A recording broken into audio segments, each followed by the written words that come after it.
Oh yeah, check this out. This is Absurdist Asylum. I am your host, Jason Velarde, and as usual, I am joined by my co-host, Jeff Hutchinson, and everybody's favorite talking head, Peter. Today, we are looking into Disney's deepest, darkest secrets. You are listening to Fairside's Back in the Day because it is a song that's kind of a trip down memory lane, which is what I experienced while I was researching for this episode. Back in the days when I was young, I'm not a kid anymore. But some days I sit and wish I was a kid again. Back in the days when I was young, I'm not a kid anymore. But some days I sit and wish I was a kid again. Back in the days when I was just a little nigga, bro, I looked up to my bigger bro, begged if I could kick it. So when he went out with girls, I could go tagging along. I remember that happening, but I don't remember what I said at any point except for asking what the report of Mein Kampf was. And I get Nazi allegations thrown at me so often that I barely remember them anymore. So speaking of anti-Semites, I think this is probably a great segue to talk about Walt Disney and Disney World. Everybody knows that Disney's got a bit of a dark and storied past, and I'm sure everybody's heard some of the rumors about Disney and some of the dark stories, but we're going to delve a little bit deeper into some of them and talk about some of the in-park deaths and some of the origin stories for some of your favorite Disney movies, along with some urban legends about the park and the company. So I've got Jeff and Peter here with me today, as usual. How are you guys doing today? 2 drinks in. That's pretty much the highlight of my day so far. Woot woot. Woot woot! And Jeff? Shout out to that clown life. Woo! Whoop whoop, Juggalo fam. Oh, Whoop, whoop. no. That's, All day, we're making, all we're night. making a bad callback to our lost episode, which we'll Hatchets are all right. Online's just fine. Nighttime, anytime. Okay. So, I know that I did some looking around into some of the in-park deaths, and there were some that were particularly gruesome. Have you guys heard any about the guy who gets killed on Thunder Mountain, the train ride in Frontier Town? I thought it was Space Mountain. So No, maybe, no, that was something different. We'll talk about that later. But well, that already reaffirms our point. People die at Disney too much. yeah. Episode over. Night, everybody. No, but what happened is there's a train ride at Frontier Town called Thunder Mountain, where you roll through on basically a roller coaster that's made to look like a train. And one time the engine, the cart that's supposed to look like the engine of the train where nobody rides, came dislodged, flew up into the air and got jammed in a tunnel and got shoved into the cart behind it and basically crushed the guy in the first cart. Huh. Yeah, no, you know what? I think that actually is the one that I was thinking of, and then the Space Mountain one might be different. Yeah, and there's pictures of it, and it's confirmed that it actually happened. But that could you just imagine being on any of the carts behind that guy, where I'm sure definitely got some blood splatter, and definitely a fun memory of Disneyland. I can absolutely picture that because I assume that's going to happen every time I go on a roller coaster. Oh Part yeah, of the thrill. do you not like roller coasters or? No, they're the worst thing that's ever been created by people. They're absolutely awful. And you're trusting some, the maintenance people are, only doing it to, keep their probation officer off their ass. And so, no disrespect to any of the people who that's your chosen career, because of your probation. There's a lot of them out there. I'm sure But, that's all of our fans as well. All it takes is just it takes one of those dudes to just be like, man, fuck my probation officer, and then they just unscrew a bolt, and then they're just like, whatever. They just murder a bunch of people. Jeffrey, is- you realize that a huge amount of our audience is roller coaster engineers. Do you know that? You know, I was All looking. of them. I was That's looking one at of- the demographic, and I saw that it was men 11 through 14, and the rest were transgendered roller coaster engineers who are Yeah. Jewish. Exactly. So, for all you out there, we apologize. These are Jeff doesn't think Jeff's before he opinions. speaks. We're very Yeah. sorry if we offended, you know, But I mean, any of it's- you filthy cocksuckers. it's funny that we mentioned Space Mountain and this Frontier ride because people like have died on some of Disney World or Disneyland's most iconic rides, and I've been to Disneyland and I've been to Disney World, and I don't specifically remember any. I mean, I'm not saying we need warning signs everywhere, but for the happiest place on earth, there's an awful lot of people getting crushed to death by train cars. Well, Um, isn't there also a lot of talk that there's actually been a lot more deaths at Disney World and Disneyland that have been reported? They've just done a lot to cover it up. I have heard that. What I've heard is that Disney does not let people or ambulance companies declare people dead on site. But the real story is that people aren't declared dead until they're in a hospital by a doctor, like officially.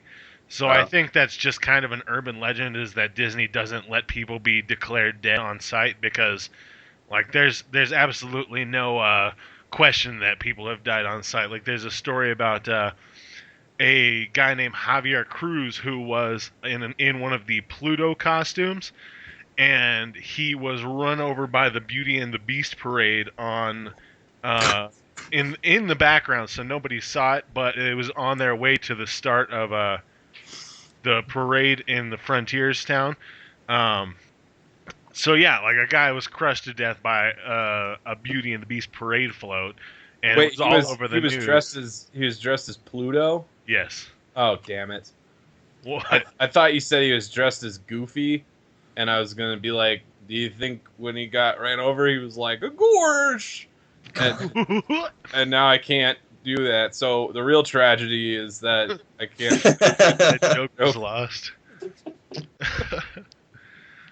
Well, and I mean, when you want to talk about crushed to death, a 11-year-old boy was rolled over by one of the Disney tour buses going from a hotel on his bike. Yeah. And I mean, so there's no, you think there's that, like, because I heard that legend that, like, Disney fights to keep people from dying or being declared dead on their property, and whether they're dead on their property or not, people get officially declared dead in a hospital. Yeah. I think probably the most famous of these, though, which nobody really talks about anymore. I don't remember what year it was. I think it was like the 50s, and there was that helicopter that was going or like landing in Disneyland somewhere, and it killed like 20 something people like all at once because it crashed. I'm gonna have to look this up because I I'm didn't doing it right hear now. anything about It was death toll was 23, and it happened in 1957. That's pretty nuts.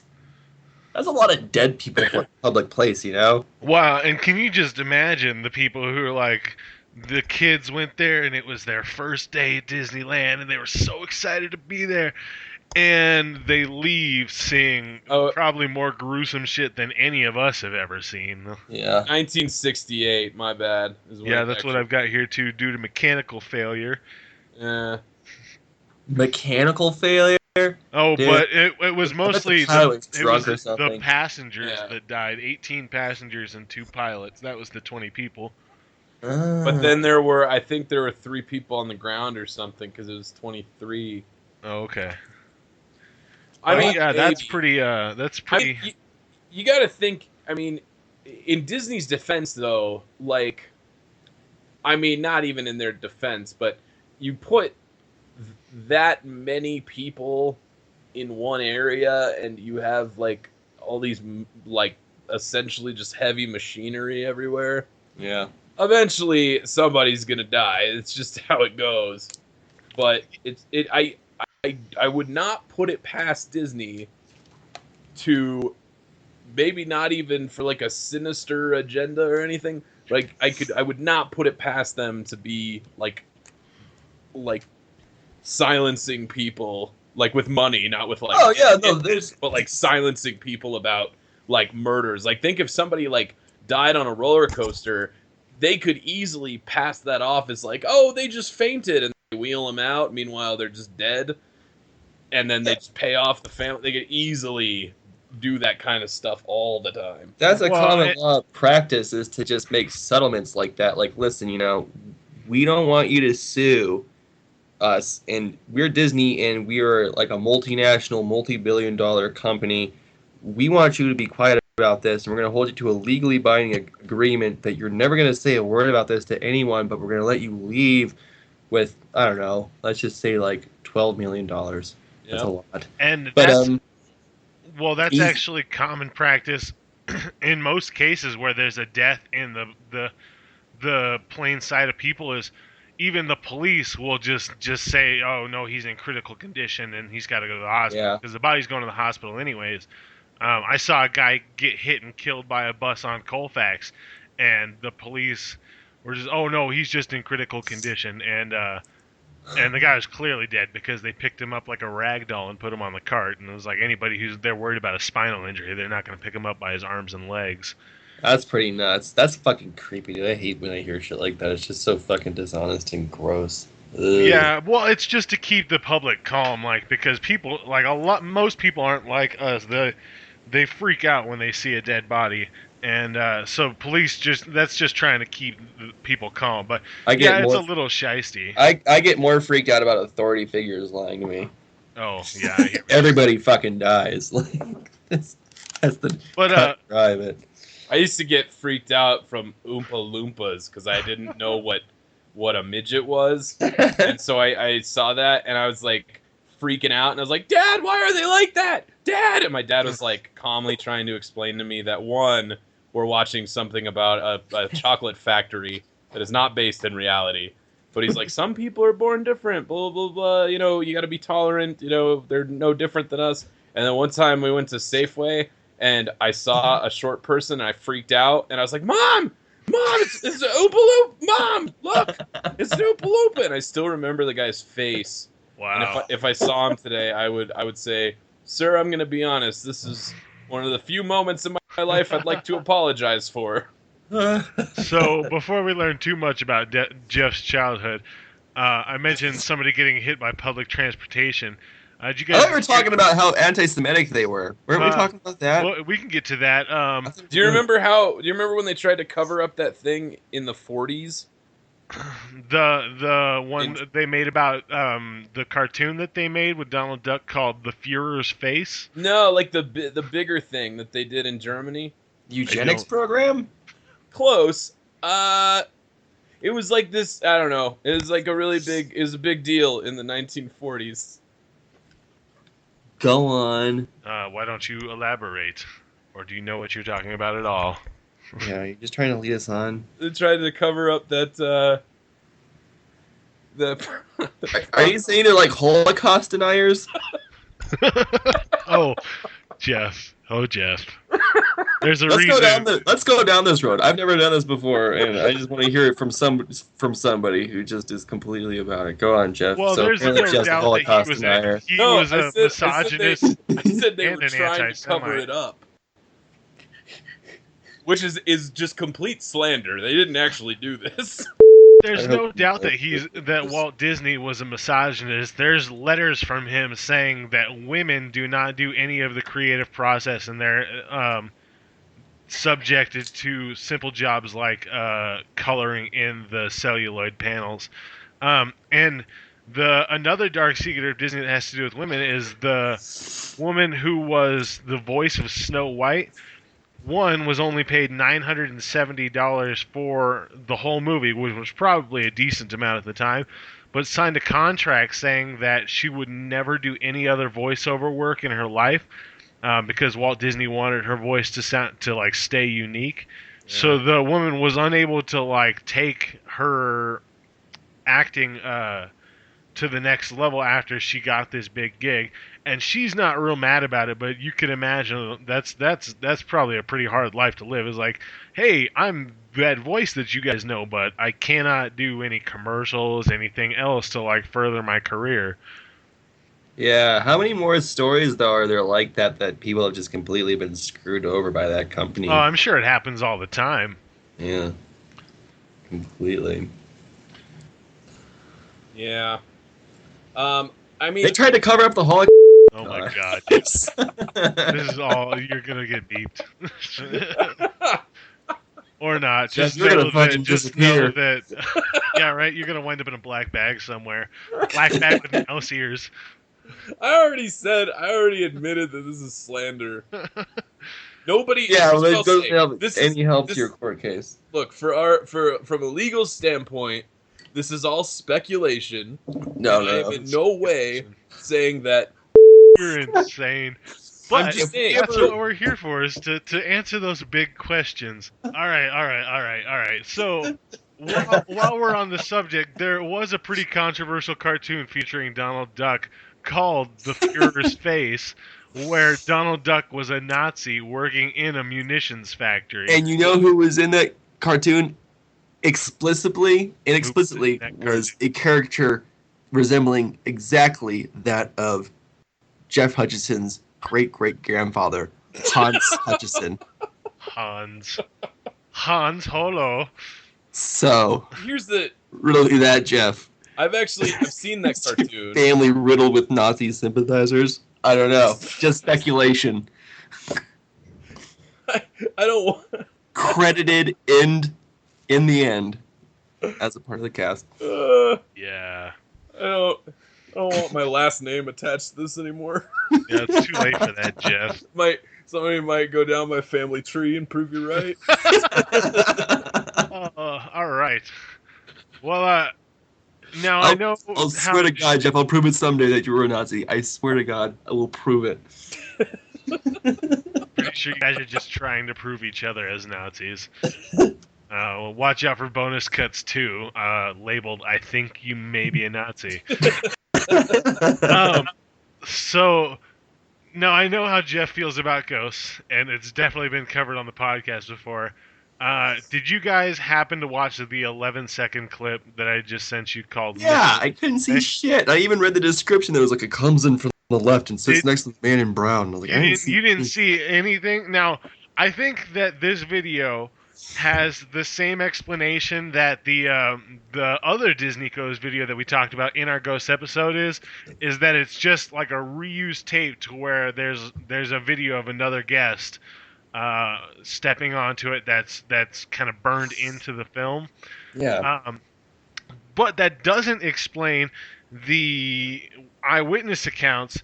Who there's actually two different stories about Mr. One Way, the ghost who rides Space Mountain, and one is supposed to be a large red-haired man with a beard, kind of looks like a Ginger Jeff, but he's quiet and he's smiling. People say he looks very happy.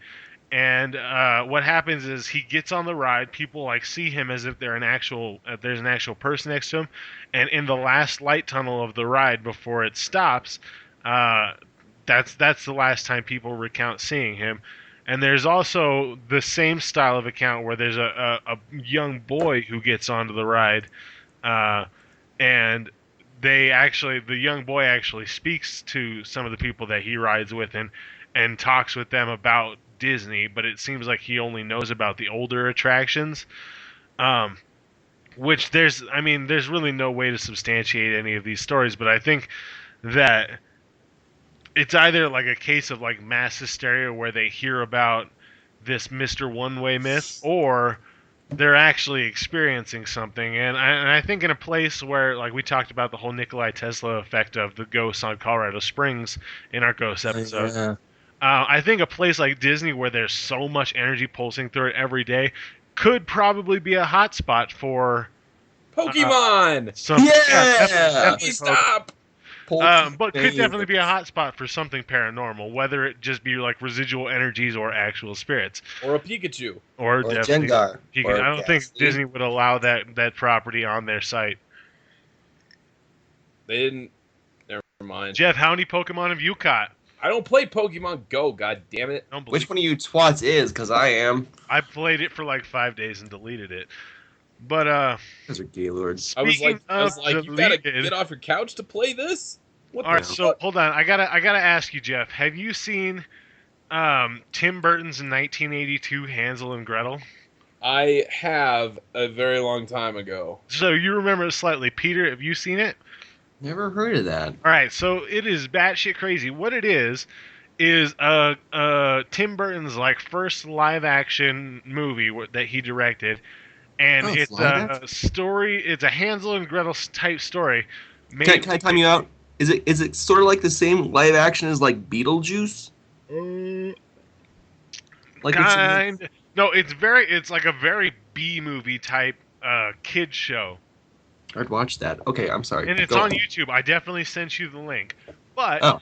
it's got very like Tim Burton esque iconography, like pinstripes or candy Mhm. stripes and swirls and big eyes with like little pupils. But it is one made with entirely, I'm gonna have to assume Japanese people, but definitely Asian people. Not what you'd pick for a Hansel and Gretel German story. And it is Going back to that insane. Aryan purity. Way to go, But, Jason. Yeah, Oh, Jason, that- thanks that's for what I was- relating everything to the Aryan Nation. That's exactly what I was shooting for. But the weirdest part is that it only played once on Halloween in 1982, and Disney pulled it, and it was lost for a long time. And I actually found the article that came out the day after it surfaced on YouTube, and talked about it. But it is insane, and it's almost unwatchable, except for the fact that you kind of get a glimpse into Tim Burton's mind at the time. But I think it was too dark for Disney at the time, which is funny because they paired up with Tim Burton a lot later in his life. Probably. This looks weird. Yeah, I'm gonna say that calling it unwatchable is incorrect, and it's awesome. Oh, you hoity-toity. Don't care. Don't care, bro. Well, I watched almost all of it before we started recording, or before we were supposed to start recording. But it was I mean, it was weird. The props were bad. The acting by the stepmother was No, a dude, I'm pretty props. positive. props are not bad. The props are deliberate. Well, yeah, okay, yeah, I agree that it was very minimalist in some of what it did, but then like there's a part where they get to the actual gingerbread house and they're just like poking holes in the walls and like candy colored semen is oozing out or something like that. That's awesome. it's batshit crazy, and it looks exactly like a Tim Burton movie, but it looks like a fan-made Tim Burton movie, like Tim Burton It looks like fan-made Tim himself. Burton before Tim Burton became like a parody of himself. Tim Burton's not a parody of himself. He's almost Eh, a parody of himself. maybe that's the wrong word. Tim Burton has become so obsessed with trying to make sure that every movie looks like a Tim Burton movie instead of just making a movie as Tim Burton. Yeah, he doesn't realize that there's other actors out there besides Johnny Depp. Bonham Carter and that fucking dude. Yeah, that John. the dude with the dogs. John. Leguizamo. You know, Yeah.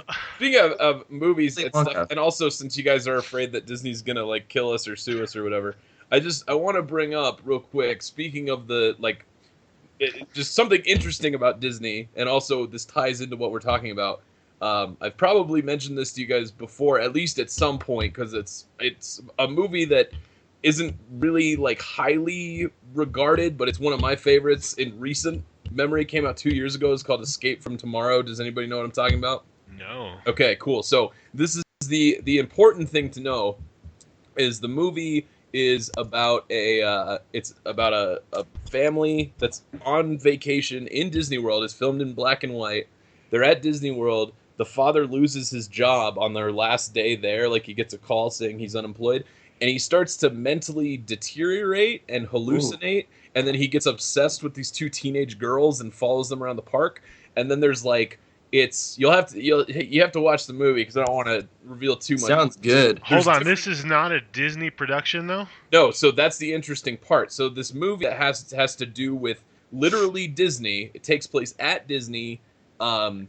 Lots of references to Disney stuff. Lots of references to like a sinister underbelly at Disney, and it was filmed without permission. At Disney World. Oh, I've absolutely heard of this movie. Yeah, so the way that they did it was they would have people with DSLR cameras, which, if you know anything about cameras, film very good video, but they, like, people take those into Disney World all the time, just like, yeah, they look like normal cameras. Exactly. So they do this. The family that's in the movie, I guess, from my understanding, just kind of acted like a real family while they were there, and they had to time the sun perfect, and they usually only had like an 11-minute window to shoot. Yeah, the golden hour. Yeah, because they had to keep like doing it, and so they're going around the park, and they have to like ride all the rides multiple times, and they have to do a bunch of stuff. So they were at Disney World constantly, but they just had to pretend like they were regular tourists, and they had their scripts on their phones, so they would read it on their phones. And then they would film the scene, and the director would kind of like subtly tell them what to do, and then they would act it out with the camera. And this is something that, again, I don't want to get into the plot too much because it's better if you don't know, but it's not for everybody. I wouldn't say it's the most eventful movie out there, but I loved it so much, and I watched it like 2 days ago because I knew I was going to want to bring it up, and I wanted to make sure I liked it as much as I did the first time, and I liked it actually better the second time. And I would say, if that's your kind of thing. So Jeff, what is it called again, and where are you watching this so our fans can get to it? So it's called Escape from Tomorrow. It used to be on Netflix. It's unfortunately not anymore. I ended up just ordering it on demand for like $4 because I don't mind giving that movie more money. But I intend to buy it. I think everybody should just, since it's not for everybody, maybe just pay the $4. But it seems very interesting, though. We'll have to check it out. The other interesting thing, though, about that is they filmed the whole movie, didn't get in trouble, and then when it came time to release it, they were like, how are we going to go about this? Because we don't have, like, lawyers to fight Disney. And I guess the director said he just figured, fuck it, and released it anyway. And they were really concerned about this, but then I guess Disney came out and said, they issued a statement that said, we're aware of the movie, we prefer to not acknowledge it, we're just going to let it go. And they just let it go, even though it paints a very disturbing picture of Disney. I just want to say, I just got it, Jeff, off your recommendation. It's at my library. I have a library card. Get a library card, folks. There's a shitload of movies you can get for free. I just reserved it for my library. I should be picking it up tomorrow. Seriously, some of the best movies I've ever watched I got from the library. Yeah, they have an extensive collection, bigger than your local DVD rental place, if there's a rental place anymore. But, it's free.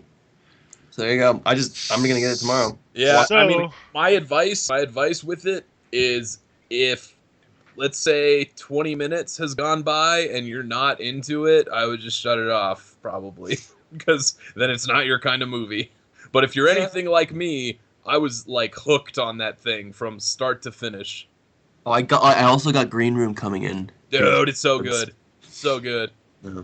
Every positive thing you've heard about that movie is accurate, and every negative thing is done by is a shill lie. People that are born in and of the butt.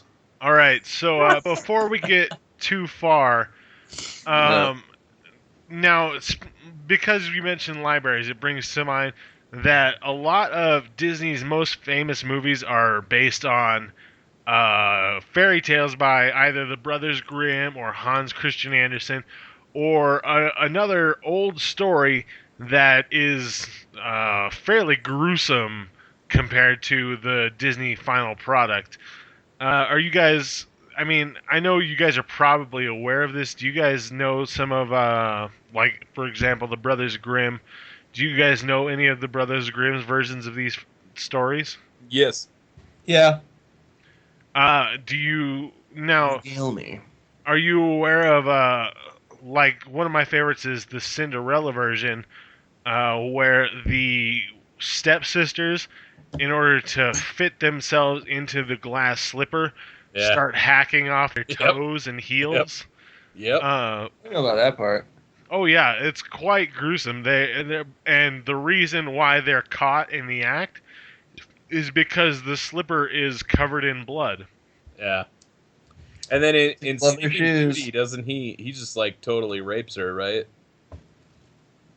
Like, I'm dead serious. That happens in their version of Sleeping Beauty. Oh yes, that's exactly what happens. Is Yeah. he doesn't bother to wake her up. He has sex with her. Yeah. And then she wakes up 9 months later because she has a kid who's suckling at her teat. Yeah. Oh, that's not good. You know, for it's for the kids. It's stories for the kids. I wonder who their target audience was when they started writing these books. I'm sure they didn't even think about that shit when they were. Yeah, I think Brothers Grimm. people used to just not be pussies, so they could just. Yeah. This is just like, like they were probably like one of those. It was one of those points in time where like this shit happens, and you're like, yeah. Well, okay. I think the Brothers Grimm fairy tales were more to serve as warnings to children as to, well, God knows what they're trying to say when Sleepy Beauty got raped, but that's what a lot of those Don't fairy fall tales. asleep. Yeah, don't fall asleep because we'll rape you, motherfucker. It's the same. It's the same Trigger thing. warning. It's that and Nightmare on Elm Street. were Yeah, the two- exactly. the two pinnacles of teaching kids to never fall asleep. These guys were writing around the mid 1850s, so our version of civil rights wasn't a thing back then. And it seems like they were basically focused around the realms of romanticism, what it meant back in that day. So that's sort of interesting. I kind of want to read up more on these guys. Another one, Hans Christian Andersen's The Little Mermaid. When the Little Mermaid actually gets her feet, it is described in vivid detail how every step is agonizing pain for her. Like the fact that she gave up her fins and her feet, like every time she stepped, it felt like she was stepping on knives or coals. Like, some of this shit is torturous. And I believe, and I might be wrong, but I believe it was Sleeping Beauty, but the queen, the evil queen in the end of that story, the original story, was forced to attend the wedding but dance in iron-hot shoes, like red-hot iron shoes. Was forced to dance until her death. We have fucked up wedding, man. They would Yeah, be well- fucked up people. Welcome to the mid 18th century or 19th century. That's that Puritan mindset. Yeah, well, I mean, yeah. In Cinderella, the evil sisters got their eyeballs pecked out by crows in the end. In the wedding, yeah, at the wedding they got their eyes pecked out by crows because they tried to attend their wedding as a show of good faith, and then, like you said, get their eyes pecked out. One of the Disney stories that was a favorite of mine as a child that, in doing some research, got ruined for me. Well, maybe not ruined, but is definitely, I look at it a little darker, was The Fox and the Hound. Are you guys aware of this movie? I'm aware of the movie, yeah. I am aware of this movie. Are you guys aware of the actual story, The Fox and the Hound? I am actually not. Okay, so basically it culminates into basically works the same way as in the movie. where the fox is a wild fox that's being hunted by the hound's owner, Todd being the fox, Copper being the hound. But it culminates in a final chase scene where Copper chases Todd to the point where Todd collapses in exhaustion and dies, and then goes into a Pro-Luge type story where eventually Copper gets shot by his owner. Yeah, so that's a happy, fun story. That's good stuff. I can see why they would pick that and say we got to make this for kids. So, and that brings me to my next point is we just need to make a movie where we take a story that's fucked up and twisted and make it happy in the end and market it to children. Like here's the deal, you guys. This shit was getting made, like, okay, even in modern retrospect, between like The Fox and the Hound, sad movie. Bambi, sad movie. Like, there's a lot of instances where it's like, you know, none of the. This is kind of like one of the things you can check up on. There's no moms or parents. I'm glad you brought this up, but go ahead.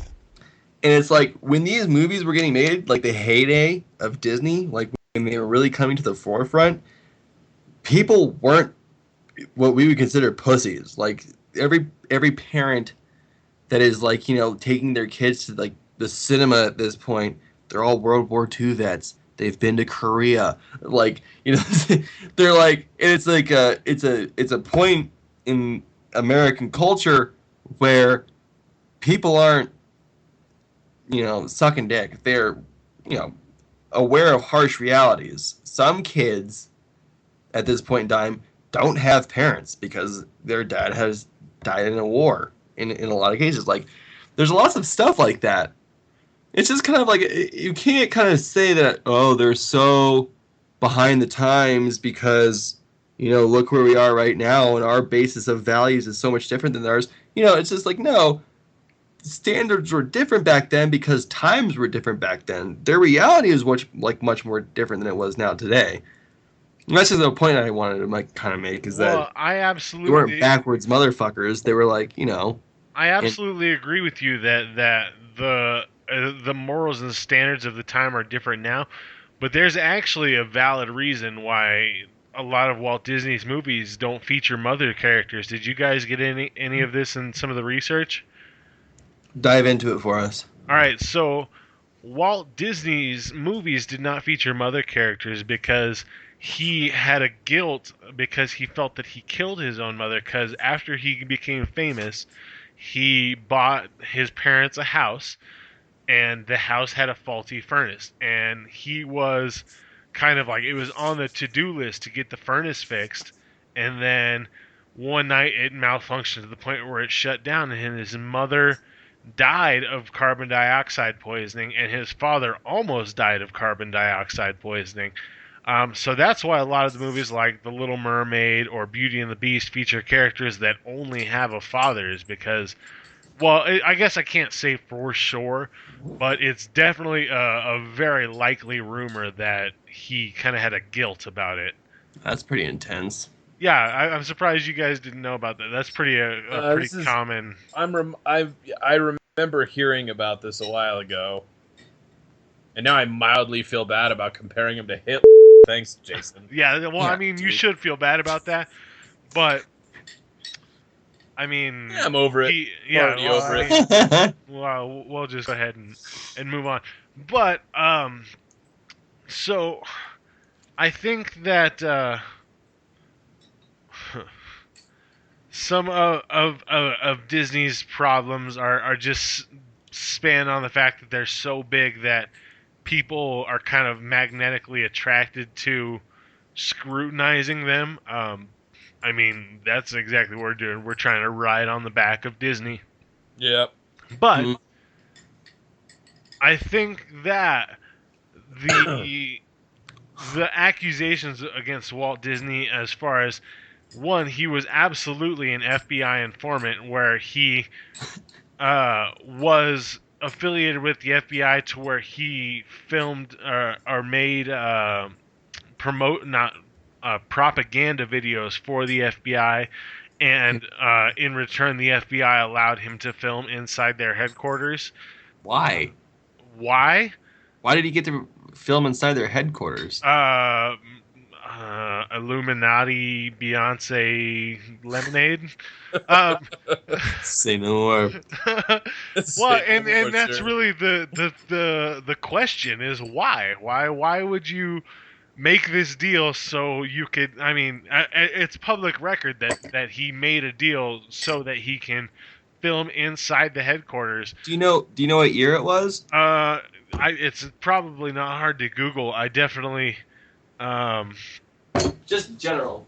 I mean, while he was still alive, so maybe like late 60s. Well, that's really interesting. That's when during that time, especially in the media, the Red Scare was still a big deal. And for you to have it in with the FBI, especially as someone within within Hollywood, where people were getting blacklisted all the time as, communist sympathizers, that's a really great thing to have, like a nice, ace in the hole.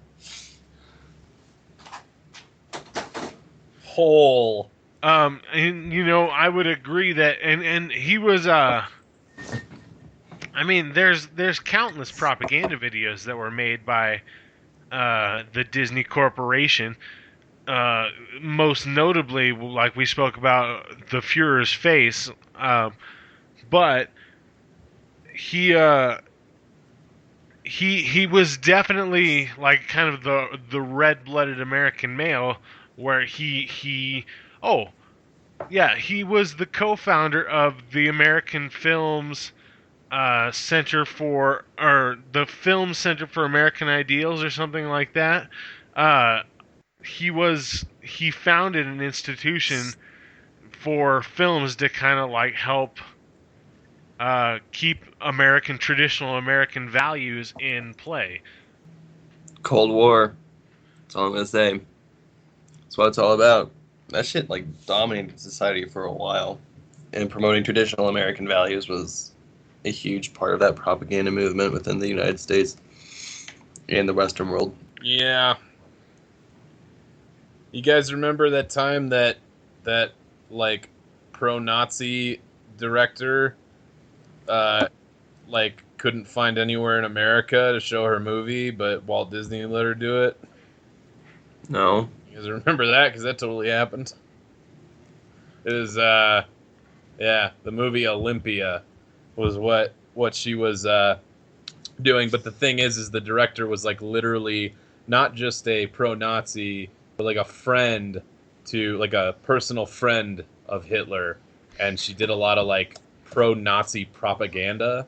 What? And this is in the 1938. So, but yeah. So that I think that's where this started, like the anti-Semitism thing.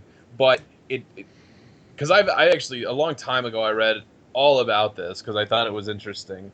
But the claims that Walt Disney was like a flat out like Nazi sympathizer or like pro-Nazi or really anything like that are kind of not true, at least from what I can see. I mean, maybe he was. Nobody really is going to know for sure.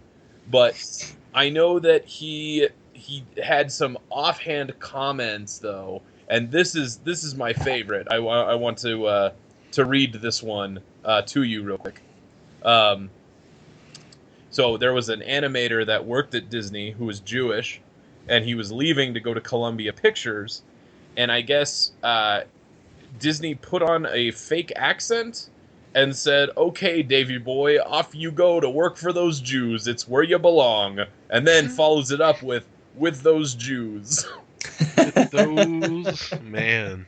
And at that point, somebody like that could just be severely misconstrued as like blatant racism, because it kind of is. But that was how things operated back then. It was a different time. It could have just been a joke though, because that same guy. This is the important part to mention, I think, in defense of Walt Disney, I guess, is that same animator came back like 6 or 7 years later, and said that he has gone on record saying he owes his entire career to Walt Disney, and has he has nothing but respect for him. So I mean, unless Walt Disney was already hiring hitmen to silence people, I think maybe he was just a guy that loved his Jewish jokes. Yeah, we're ultra sensitive to that today. Ultra sensitive. Yeah. Like pre-1968, civil rights movement stuff, where people were a lot more flippant about how they spoke, like, especially as white people. Yeah, that shit was allowable. Now, the press gets called if you get remotely I know close to that sort of thing. But Richard Nixon used to say, like, he had the president of the United States used to have like a cabinet of advisors where like we're all Jewish guys, and he would always go around like the White House hallways going, like, around the same time when these Disney movies were around, he'd always kind of be walking around the White House going like, "Where's my Jew?" Like, it's like, shit. That's the deal. Where is he? All right, so it took a lot of Googling, but I found it. It was Walt Disney co-founded the Motion Picture Alliance for the Preservation of American Ideals. So basically, they wanted to keep America great again. You know what I mean? Bad form. Bad form. I'm really not. I don't like Donald Trump, but we'll not talk about that. So We should do an election show just for fun. We can probably. I will be absent for that. See, Jeff. I don't have any leanings either way. We can just talk about it. I have a leaning that nobody wants to hear, but I think that in I can take a wild guess, Jason. Yeah, does it have something to do with anarchy? No, it does not.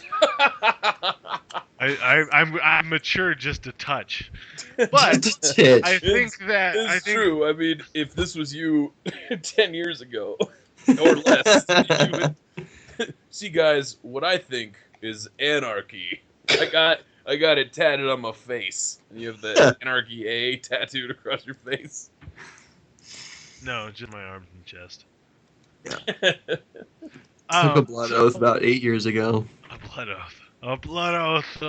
I'll see you in Valhalla, you pussy motherfuckers. Hell yeah. This is as good a time as any for some footnotes and one small correction. The Motion Picture Alliance for the Preservation of American Ideals was founded in 1944, not the late 60s. You are going to hear Just Chillin' by Grammatic on the way out. Be sure to find us on Facebook, Twitter, our SoundCloud, and YouTube at Absurdist Asylum, or our Gmail at absurdasylum@gmail.com. And thanks for tuning in. That's cool. I did hear about that. Did you hear about this, Jeff? I feel like I did. But this would have been like a long time ago when I was actually like looking into this. Well, so they were all pretty much. I mean, it wasn't like. But they were all like separate, like Hey. Not even a similar cause, though, right? They just. No, yeah, none of them were even in the same attraction. Two of them. I mean, one was in a separate park from the other two because obviously, but it was what a lot of people consider a dark time for Disney. Basically, the first one was a monorail driver who was killed when another train crashed into the capsule that he was driving in. What? Oh. Yeah, have you ever ridden the monorails or a monorail? Yeah. That's Disney World, not Disneyland, correct? No, like I said, two of these incidents were in a different park from the other one. This is Disney as a whole within the United States, at least. Whole. The other one was on stage that actually happened in front of people when a platform collapsed and one of the actors died at Captain Jack's Pirate Tutorial. What a place to die. I know. Yeah, right? Like, what is my life What a mean? place. Oh, no. May my get there, fathers you just in get to the Valhalla pearly accept gates and me. St. Peter's tapping his fucking toes and clicking his tongue, going, "Damn, man, you should have done something different."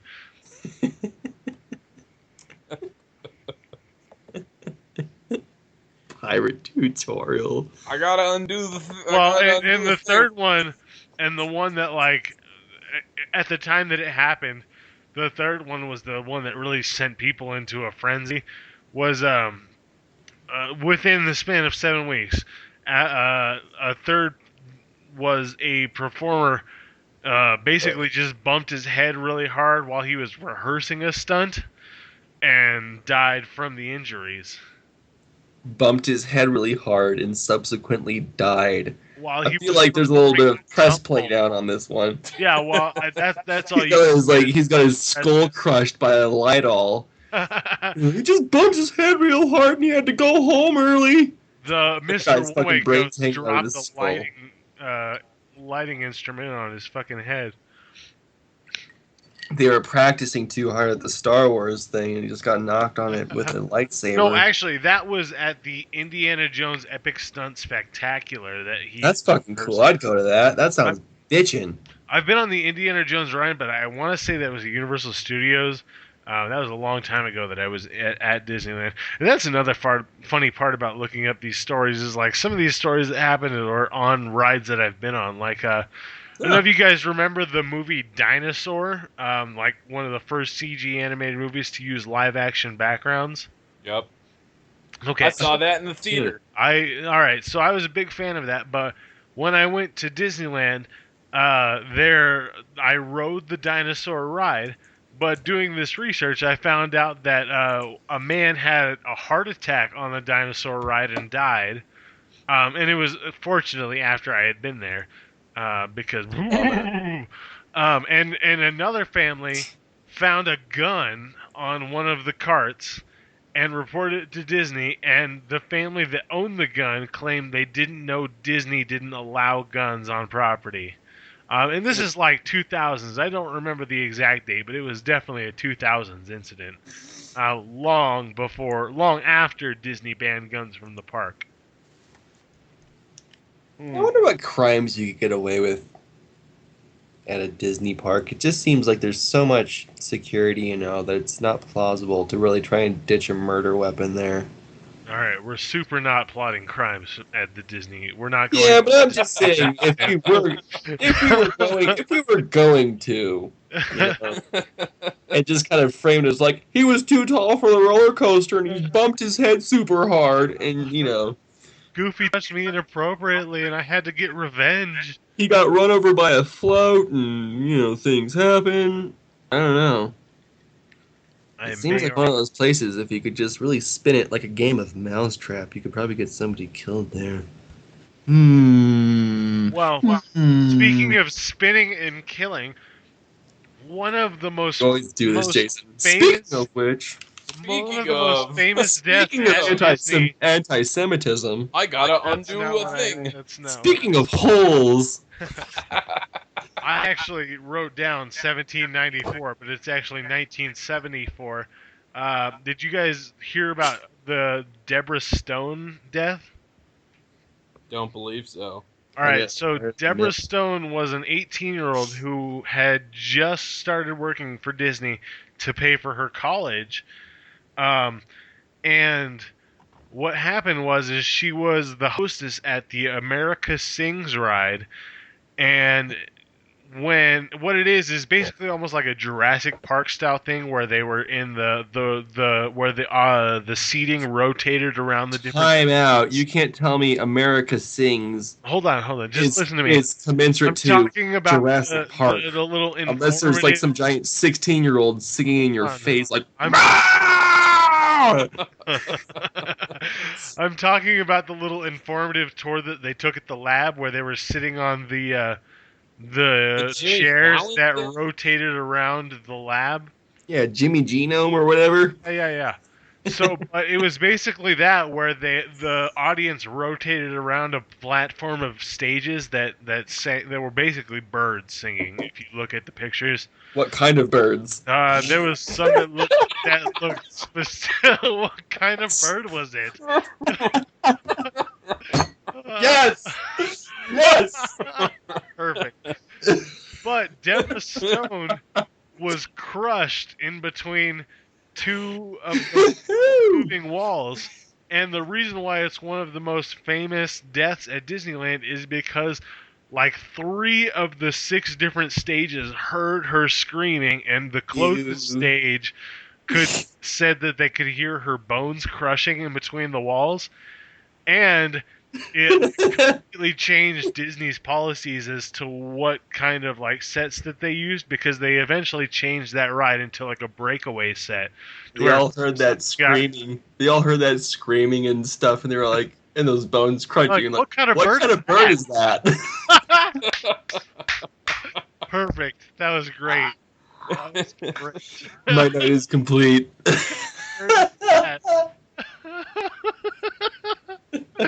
Oh man, rest in peace, Deborah Stone. Rest in peace, bird lady. Yeah. Sorry, Deborah Stone, that you've been reduced to an inside joke. A horrible inside joke that has to do with birds. Like zero meaning. Context not even important. We can recreate that and include the audience. Yeah, who wants to dress up in drag and get between a garage door? Ah!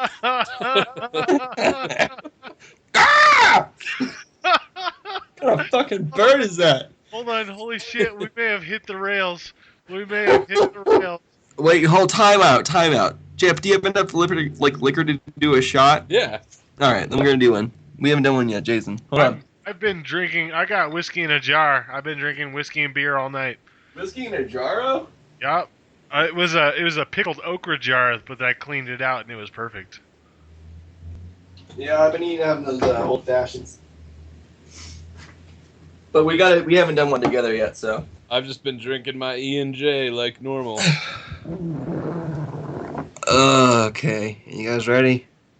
Yep. What's her name? Sharon Stone? Deborah Stone. The bird lady, Sharon Stone. Bird lady. Deborah Stone. All right. What kind of bird was it? Here's the Sharon Stone. Caw caw.